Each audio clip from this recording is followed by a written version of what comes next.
ika 19th anniversary. Wow! Sa gawain na po kami nagkakala ng aking brother husband bilang isang tagapagpahayag na kanyang mabuting balita sa mga awit na yawa. Siya ay salamat sa ups and downs na normal po sa mag-asawa, left and right, na pagsubok, ngunit kasama ang yawa. Amen! Amen! Salamat po sa Panginoon sa napakalaking biyaya na ito na ako po ay nagkaroon ng pamilya sa loob ng gawain ni Yahweh. Kaya napakalaking biyaya. Kaya po ang malakas na pag-ibig. Amen. Praise the Lord. Sister Emily. Praise the Lord. Yes. Nais ko lang po na ibalik ang mataas na mabuli sa ating Diyos. Happy birthday! Happy birthday. Sa kadagdagang taon po, hindi madali. Kagaya po ng mga past na preaching ni brother, sabi niya, ano ang kinauuhawan, binabalik-balikan, ano ang dahilan, bakit nandito tayo? Marami po, napakarami. Sa buhay ko po, sa pagsubok, ang buhay paglilingkod ay hindi po ganoon kadali.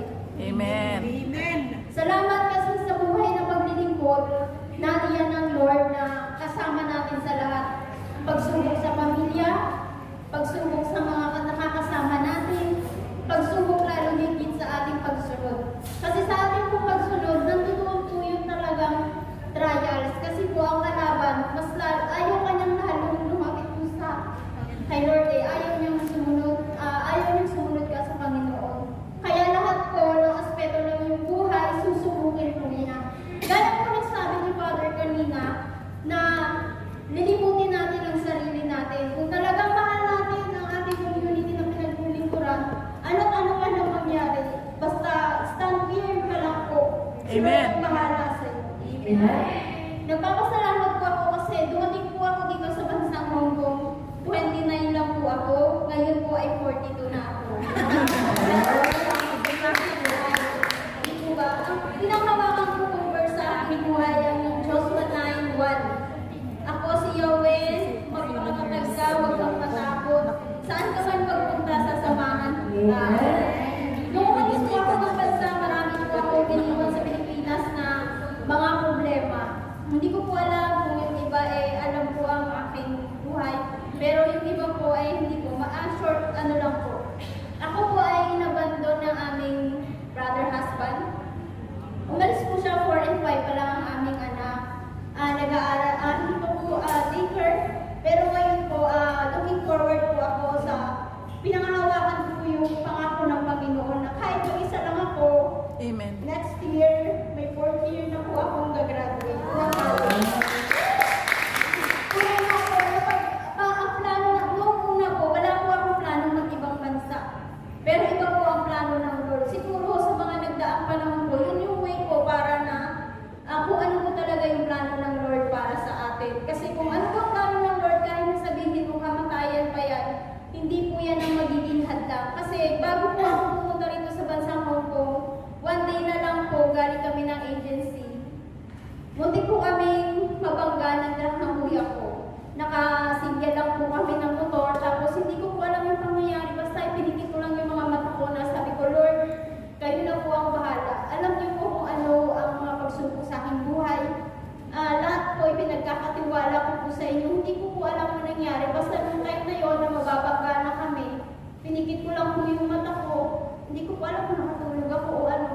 Basta may kumigising na lang po sa akin na okay lang daw po ako o kumusta daw po ako. Pero salamat sa Diyos, narito po ako ngayon. Amen! Kaya tinatanong ko po yung kuya ko anong nangyari. Anong nangyari? Sabi niya, basta tumalon daw siya sa motor, naiwan daw po ako sa motor, nagsasabi. Hindi ko alam kung ano nangyari. Basta yun, salamat sa Diyos na nandito po ako ngayon na patuloy na nagpapagamit anuman ang nais ng Lord. Sa Amen. buhay paglilingkod po, maraming pagsubok talaga. Nandun po yun na huhusgahan ka, hinuhusgahan ka, kahit ang gusto mo lang po mangyari yung sa kaayusan at sa ikabubuti, pero patuloy lang po tayong magtiwala. Amen, Yung amen. mga tao husga at nangusga. Pag alam mo po sa sarili mo na wala ka pong ginagawa at alam mo po sa sarili mo kung saan ka nakatayo, Amen. mismo sila rin po mismo ang hihingi ng tawad sa iyo para Amen. Salamat sa Lord po.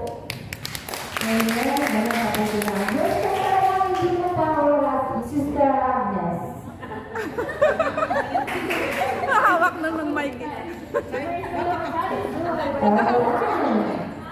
Guys, Salamat po sa mabuting Diyos na patuloy namin binubulod ng ating asawa. At mayroon nga po sa araw na ito, nagdiriwang po kami ng ating 8 years anniversary. Wow!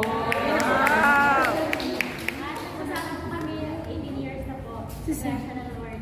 At ang long distance relationship po, Hindi niya madali. makikita doon, may- Alam may natin tatayo. na yan ang mga, lonely hearts. Pero syempre, sa gabayan pa po ng ating Diyos, pagkatiwala lang natin at Tudigo. yun po, yun talaga ang pinakaugat nun po, ang blessing ng Lord sa ating kadalawang mag-asawa. Kahit po May tatayo man lang. pagsubok, ang distance, o ano pa man po mga pagsubok ang malalim. Basta ang Lord, nandiyan po, kumagabay na muna. Ang lahat po ay mapagtatagumpayan. Amen, Salamat amen. po sa aking mabuting Diyos sapagkat binigyan kami ng dalawang mabubuting anak. Amen. Lord, amen.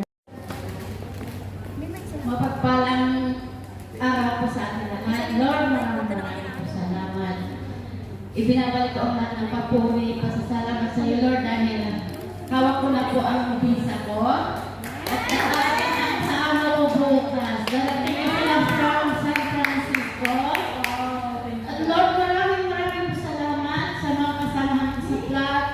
At kay Sister Tess, kay Sister Cindy, Brother Edgar. Maraming po salamat dahil nabigyan ako ng pagkakataon na makasama tumira sa bahay ni Yahweh Shaddai dito sa Hong Kong. Thank you, Lord! Thank you, Lord! Thank you, Jesus! So, sa Monday group, Tuesday group, Wednesday group, Thursday, Friday, Saturday, maraming salamat, brothers and sisters! I love you! To God be the glory. Thank you, Lord. Thank you, Jesus. God bless you, sis. Ang alam ko po, bless you, Lord. Pag nakapunta ka po at nakaapak po tayo sa lugar at sa bahay ni Elsia dahil tayong pagpapalain. Amen! Praise God! Praise the Lord. Hindi na po masishare. Sino pa po pinagpala? Sister Marisa. Malakas sa mabuti sa Diyos! Hallelujah! Okay, bless you, yes. Kasi po, yun po aking anak na magka-college ay nag-take po ng exam last February sa Batangas State University para po sa pagpasok doon. At nag-take din po siya ng DOST scholarship last February. And then po yung result ng BSU ay lumabas po ng March. Yung nandun po ako sa bakasyon sa Pilipinas. Yun po ay isa sa aking prayer request. Salamat kay El Shaddai. At last summer din po, lumabas din yung DOST scholarship po ng aking anak. Nakapasa din po siya out of 27,000 buong Pilipinas. 8,000 po yung nakuha na scholars and then 12 lang po yung nakapasok galing po sa aming province sa Oriental Mindoro. Praise the Lord! Praise the Lord! Yun po ang pinakamataas na papuri. Amen. Sino pa po ang pinagpala? Praise God. Sister Amen. Yan din po. Mr. Saley. Glory to God. Praise the Lord. At ako ay narito, itinataas ko po sa salamat para kay Yahweh El Shaddai dahil sa 2 taon, natapos ko yung trabaho na matiwasay at magaan. At nag-renew na po ako ng kontrata. At salamat ng Lord, pinayagan ako ng amo na balik mag-Sabado. Yay! Ako nagkakala na makikita kayo ulit at salamat sa Diyos. Amen. Nais ko pa po magpasalamat kay El Shaddai dahil po nakuha ko na po ang aking visa last May 19 for 7 contract sa isang ano. At salamat Panginoon dahil akala ko po ng last 2 years ay mawawala na po ang aking alaga na matanda.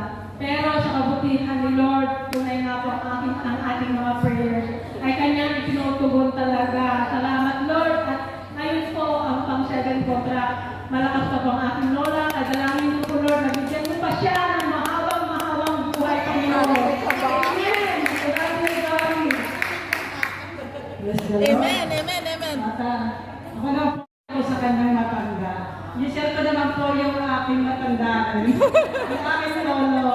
Dahil ang lolo ko talaga ay 80, magna-90 na po siya. Malakas pa po siya. Nakakit pa po kami ng bundok. Ay, wow. Kaya sabi ng aking lolo, hanggang daw siya, sa uling buhay niya, ako lang daw mag-aalaga sa kanya. Yes. Talagang mapakabuti na Diyos dahil hanggang ngayon malakas pang aking lolo. 24 years na po ako sa kanila. Mahaba. Yung nag-living ko. Kaya nandun na po yung tiwala ng aking amo. Nandun na po ang kanyang tiwala ng mag-alaga sa kanyang ama at sa kanila rin po. Kaya yun po ang pinapasalamatan ko dahil sa tunay nga po sa mga panalangin natin sa ating mga amo, tiyak yun na tayo ay magtatagal sa kanila. Amen. Papalain din po sila. Dahil kung alaga akong 3 years old, ngayon po ay 27 years old na. At yung pong alaga kong lalaki, no, 8 years old, ngayon 30 plus na po siya, pilot po siya. At yung alaga ko din ng babae, nag-aaral din po ng pilot. Dahil sa bunga ng panalangin na atin, talagang pati sila pinagpapaaral ng ating panalangin. At ganoon din po sa aking brother husband, pinasasalamatan ko dahil ilang beses na po siyang operasyon sa mata. Isa, dalawang mata. Salamat sa Diyos at tagumpay. Wala pong binayaran. Dahil talagang panghilingan natin kay Lord. At alam ni Lord ang ating pangangailangan. Alam niya na tayo tutulungan niya na sa pinasyal.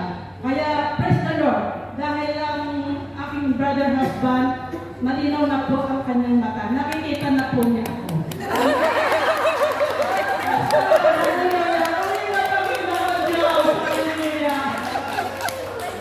Nakikita talaga.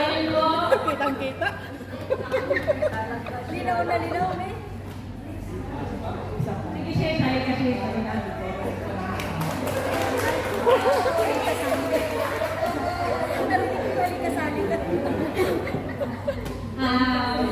Maraming salamat po, Yawers Saday.